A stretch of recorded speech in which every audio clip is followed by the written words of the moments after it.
Welcome to the Thrive TV Show with Lauren Parsons, helping you boost your health, energy, and productivity. Hi there and welcome to Thrive TV. My name's Lauren Parsons, Wellbeing Specialist. I'm your host today, and today we are joined by Dr. Emma Courtney, who is a dentist, also a personal trainer and a group fitness instructor, and she's coming to us connecting all the way from down in Christchurch. So welcome, Emma. Well, thank you for having me.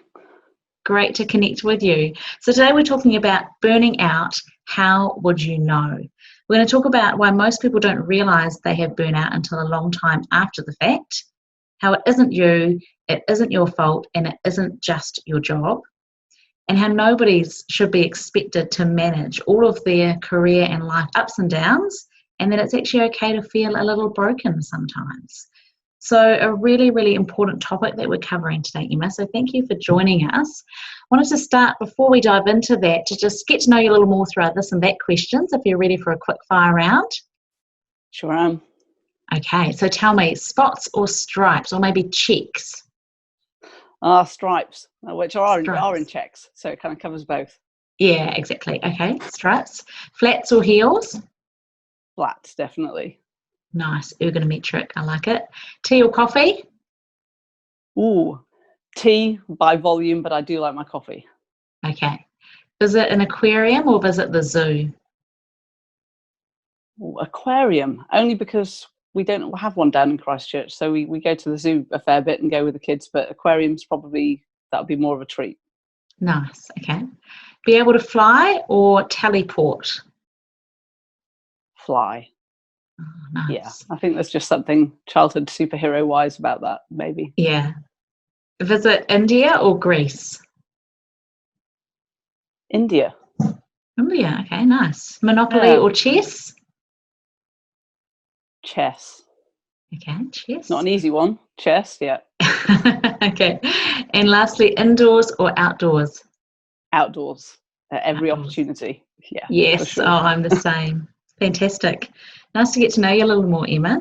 So Emma is a general dentist, a personal trainer, group fitness instructor, nutrition coach, wife, and a mum. She lives in Christchurch, New Zealand. She's been a dentist for nearly 20 years. First 5 with the New Zealand Royal Navy. Was it, no, the New Zealand? Or No, British. the British Royal Navy, yes.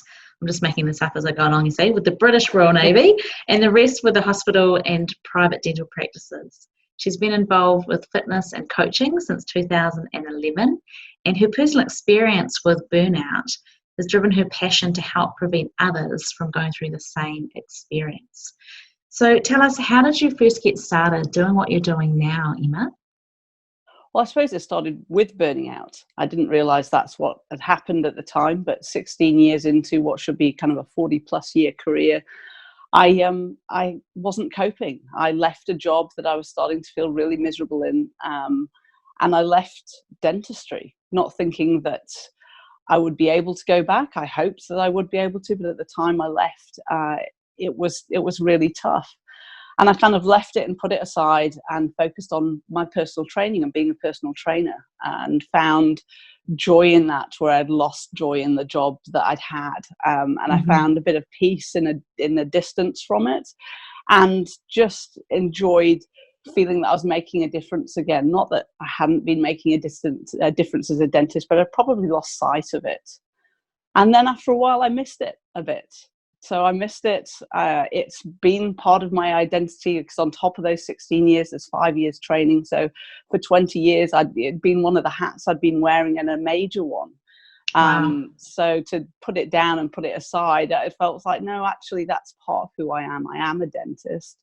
And started to kind of look into getting back into it. And it was going to a dental conference and hearing somebody else tell me that I'd been burnt out, not in a nice kind of one-on-one way, but in a lecture room full of people, where it overwhelmed me, and I was just drawn to tears as all these people sat stoically around me, just taking in another lecture, and it had spoken right to me and right to my core. And I came away from that thinking, wow, this isn't just me, it happens all the time, and why wasn't I better prepared for it? Because I know there are other people going through this. So I just wanted to tell my story, provide my experiences, and help people kind of get through their own struggles, because it didn't have to be the way it had been for me. If I had known about it a bit earlier, or if those that are around me had been a bit more aware of things to kind of help and intercede, then I may not have had to leave altogether. And now I'm back at dentistry, so I'm doing just that, and it's really rewarding. Fantastic. And I think there is so much power in sharing our stories, isn't there? And it allows other people to relate. So can you tell us a bit more of the story of what happened in your case and how you reached burnout? So it was accumulation of things. And I think we deal with a lot of stresses and we take them on one at a time, and we just get on with it, because that's always the way it's been. With dentistry and with any kind of career where you're quite alone in your decision making. So for me, kind of lots of one-on-one with patients, lots of treatment planning that's individual and all lands back on me at the end of the day. You just kind of get used to getting on with everything yourself and think you have to have a solution, and you have to be able to kind of deal with these things. And as these things roll on and roll past, so as you're aware, here in Christchurch, we had, major earthquakes coming up to 10 years ago. And, you kind of, whilst you move on from the really stressful times of that, it's always kind of there as an extra layer that you're building everything else on. And in the meantime, I'd had children. I'd gone from, just working full time and it being me and my husband, to working part time and managing 3 small children around that. And you gradually just pick up and pick up and pick up. And then things like I got injured, I hurt my neck at work. And then that was hard to recover from. And then you just start feeling tired all the time, like always tired and disinterested. And you think that it is the job, and that you need to suddenly distance yourself from it. I need to have minimum dentistry and minimum interaction. Do the things that are least likely to kind of raise my head above the crowd or draw any attention to me. But actually what you end up doing is kind of withdrawing from your passion for the job, and it kind of self-spirals. So I got to a point where I was probably overly emotional in response to criticism at work. I didn't want to be involved in any staff functions, because I just didn't want to be there a second longer than I had to, or be around anything to do with work a second longer than I needed to. I would be waking up at night and worrying about the day ahead. I would see on my days off, if I got a phone call from work and I see the number, my heart would just jump into my mouth, and just finding it more and more difficult. I would wake up just hoping there was some reason I didn't have to go to work, that maybe there was a power cut, or that something had happened and the day was just going to be called off. Wow. And just kind of pull yourself through that. I used to have a wee card I had got in the visor of my car. So when I pulled into work, I would read it to myself and say, you matter, this is worth it, you can do it. And the hardest part of my day was getting out of the car, crossing that car park and crossing the threshold into work. Because once I was there for the day. And there would be days towards the end where there would be an instance, or someone would bring something up, or it might just be a potential complaint, or it might just be somebody commenting on my work, or something really quite insignificant that before then wouldn't have bothered me in the slightest. And my anxiety levels would spark. I could feel my eyes burning and wanting to watch, and I just want to turn around and go straight back out. But the final straw was one day just having a routine chat with one of my colleagues, my boss. He hadn't said anything particularly offensive or overt anything, but I just took it to heart, and I went back into my empty surgery, and I just put my back against the cold wall and just slid down onto the floor and held my head in my hands and just cried. I just sobbed my eyes out. And this was me 5 minutes before bringing in my first patient for the day and having to put on my game face. And my beautiful dental nurse came in, and she just sat down. She didn't ask, because the thing is most people see this going on for you.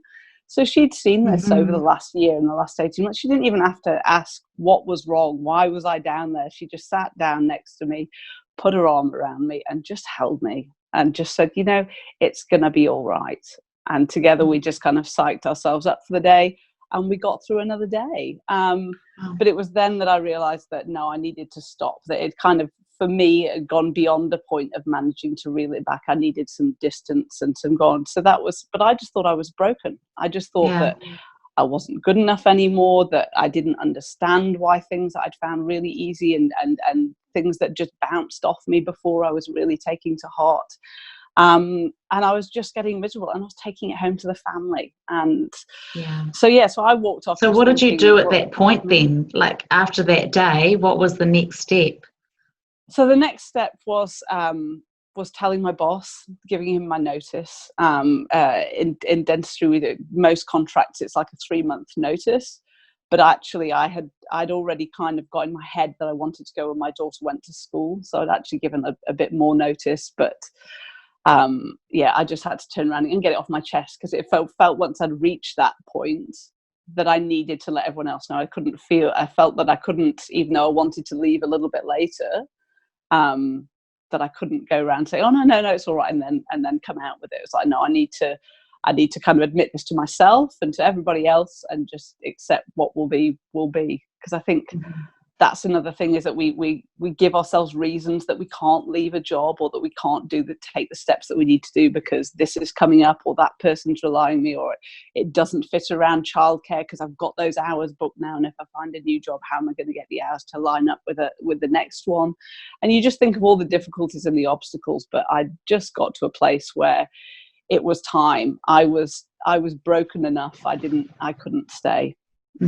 So it sounds like you just had to make the decision to do what was right for you at the time. Is that something that you would recommend to others? I mean, I'm imagining if there are people listening in that are perhaps experiencing high levels of stress, and we were talking actually just before we went into recording how it's not just the stress in our workplace, it's in the whole of our lives, isn't it? That can sometimes pile up on both sides and bring people to that point of needing to do something about it. So people that are listening in that are perhaps somewhere on that spectrum, what would you say to them? I think it's probably just take stock would be the first thing. Have a real look at where you are and what's going on and what those stresses are. So for me, at that stage, I'd got to the point where there were enough stresses at work that just being there was a huge stress. But had I taken that back a year and looked at it, there were probably things that I could have done to have made life a bit easier. There were things that maybe I was putting up with that could be changed. So I was kind of talk about kind of when looking at your stress levels, is trying to identify that everyone's got probably 3 categories of stress. There's stress, you've got control of, or stressors you've got control of, and that you can change or make steps towards improving, certainly. There's those you can't change, and then there's those you don't know yet which kind of category they fit into. So I think certainly kind of looking at what's stressing you out and seeing what the balance is, because if it's all stuff you can't change and it's all job, then maybe it's time to start thinking about a new job. But if it's stuff that you can change, or maybe stuff that you haven't asked, so if your stress is that, again, I'll use the childcare example, that childcare pickup is 5:30. You finish 5 and it's a good 30-minute run on a good day in traffic to get there. So every day you're stressed about whether you're going to leave on time, whether you're going to get to your kids on time, and whether there's going to be any consequences with childcare, with what's going on. And you think that that's the way it's got to be because everything's got to finish at 5. But if you don't talk to your boss or your supervisor or what's going on and let them know that that's a huge stress for you, there may be some flex. There may be a chance to finish 15 minutes earlier and make that up somewhere else in the day. It doesn't, I think there's lots of things that we think we just have to do because they are the way we are. And that as the superwomen we are, that we can do it and we will finish on time every day, but it can just chronically build up. And it's like that. It's a good chance to actually just try and take a chance to step back and reevaluate everything and look at how you actually structure your life, and are there things that you could perhaps... It might be taking a journal, so that you're marking down things that are stressing you out that day, so that you can take it back and look at it. Might be sitting at home with a list, might be sitting at home with a list with your partner and who else is involved, because they might see things that they know that really spike your stress levels and stress you out, that you just think you just get on with, but like, oh no, that, you know, they know the things to stay away from or the topics to stay away from that maybe you don't. Yeah, and I was just going to say it relates at home as well. It might be a case of having a discussion with your partner around perhaps it's the washing or it's the grocery pickup or it's cooking or different things, and maybe you haven't thought about how you can renegotiate some of those things, because so often I think we just carry on the way that things have always been done. And for a lot of people, when they're feeling stressed and under pressure, it's hard to be able to step back and take that helicopter view to get some clarity. But when you do, and like I said, I like what you mentioned about that, these are the things that I can control, these are the things that I can't control, these are the things I'm not sure about. Actually write things down in those categories and do a real assessment and get some clarity on where things are at right now. Yeah, and it's really useful to look at that middle list and systematically just work through it and work out which goes left and which goes right. So back to the question about the leaving early enough to get to childcare, it's a question of if you ask your boss and they say, well, no, that's a non-negotiable, then it goes on to that you can't change list. Whereas if it's something you have had influence over, it becomes something that goes kind of left on that. So it's important not to think of the unchangeable list as a bad list, because there's no job that there's everything that we can control in. There's always going to be stuff on that list. And it's important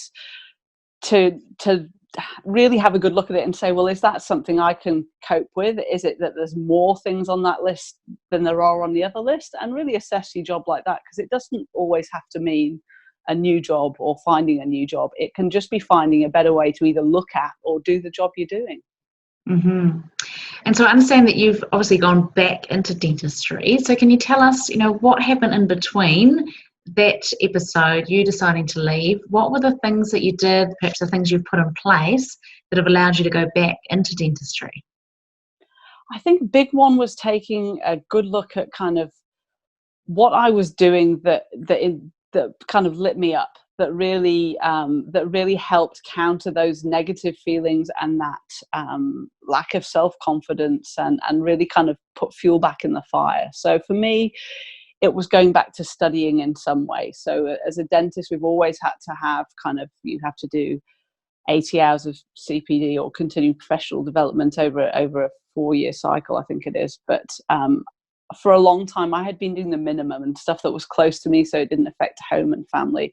With this time off, it was like, right, I'm going to go do the courses that I haven't had a chance to do, and I'm going to go do the things that I'd really wanted to do. And part of this had been that towards the end of my burnout, I'd been studying to be a personal trainer, and that had really saved me a little bit in terms of kind of my mental health in those last kind of couple of months, because it was something I was enjoying and something new I was doing and something I was challenging myself with, and that was taking me in a slightly different direction. So I did that, and I did some nutrition things, which also worked alongside my dental side of it. But one of the biggest things, say, was going to a conference and hearing someone tell my story. And I thought, wow, there's real power in that.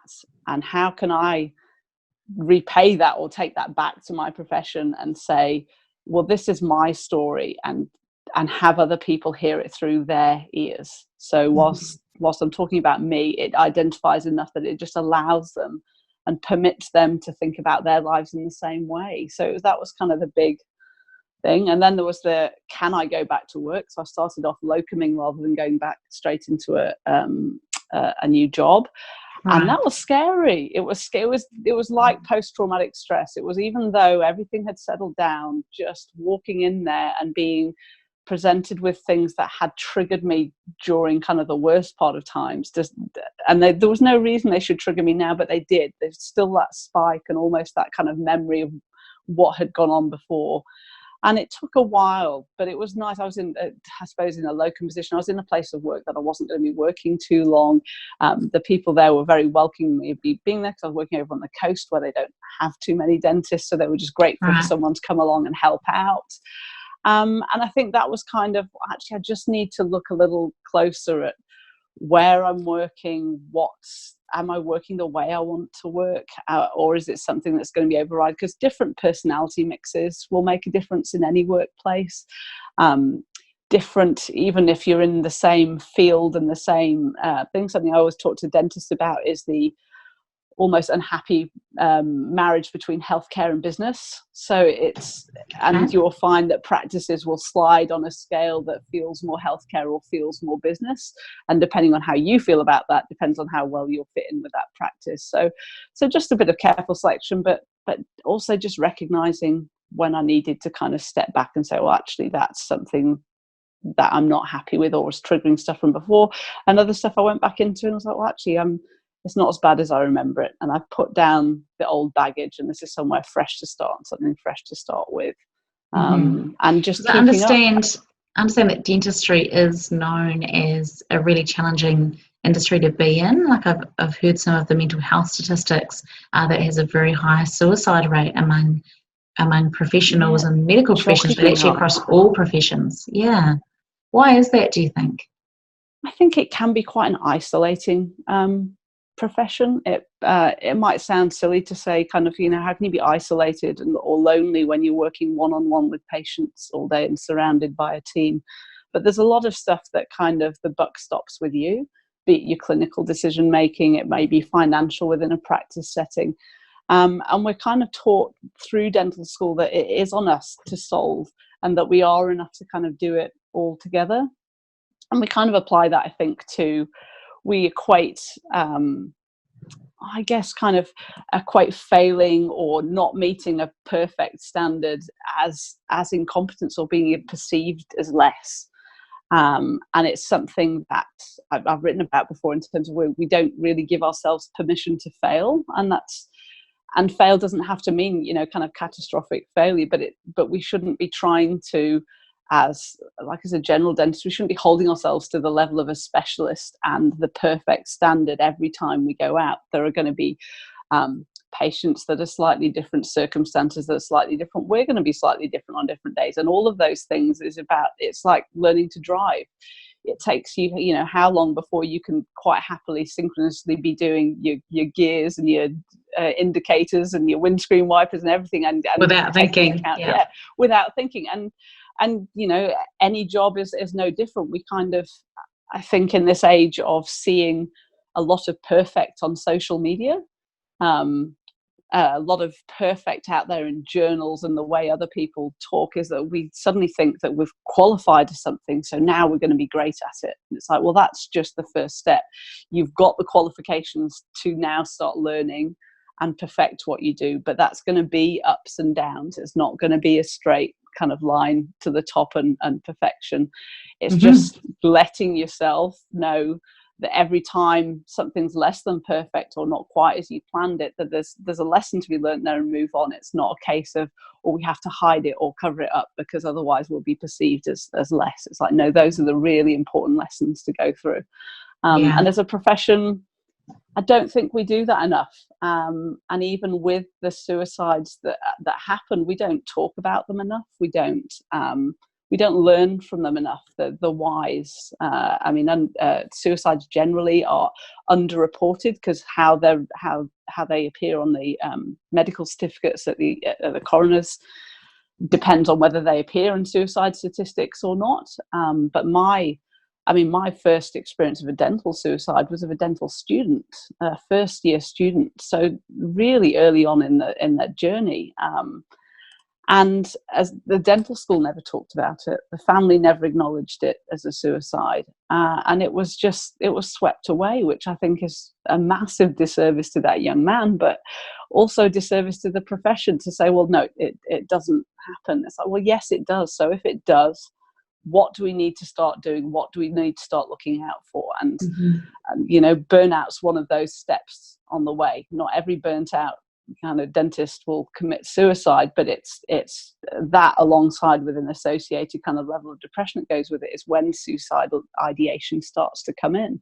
And I've experienced that myself in terms of I'd got to a point where I was so low that I just wanted it to stop. I just didn't want to be faced with these decisions to make or these mountains to climb anymore. And you got to a point where you were so exhausted and miserable that you knew you weren't worth being around because you were kind of infecting everyone else with your misery. And is that you get to a point where you it sounds crazy when you're not in that space to say it out loud, but you get to a point where it feels like a viable option, and it's like that's where we need to interject and get to people before. But so what did you do to help to turn that around, or what help did you get at that time to change that for yourself?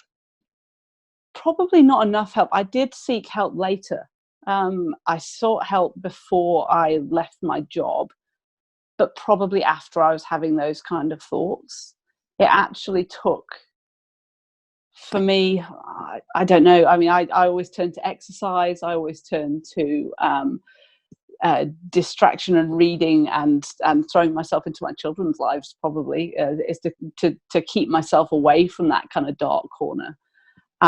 But when I came out of it, I realized that I had needed help, and that's when I went and I saw a counsellor. We were involved with the occupational counselling program here in New Zealand, and you call a number and it's an anonymous chat, and again, it was the most useful thing that I've done. I'd recommend it to anyone, not necessarily when you're in that spot, is just to be able to talk to a third party and just let everything out. Just unload it with no judgment, because it's as much hearing yourself say it out loud and seeing how it affects you as their input and their guidance. So I would always recommend to someone that if you're not managing to talk to family or friends or colleagues that you think will understand, or you're not getting kind of the feedback, or you're feeling that you can only tell half the story, that it's a failure to tell the full story, is seek out some of these services, because there are some marvelous people out there, and it's not judgmental, and there's no stigma attached with it. You know,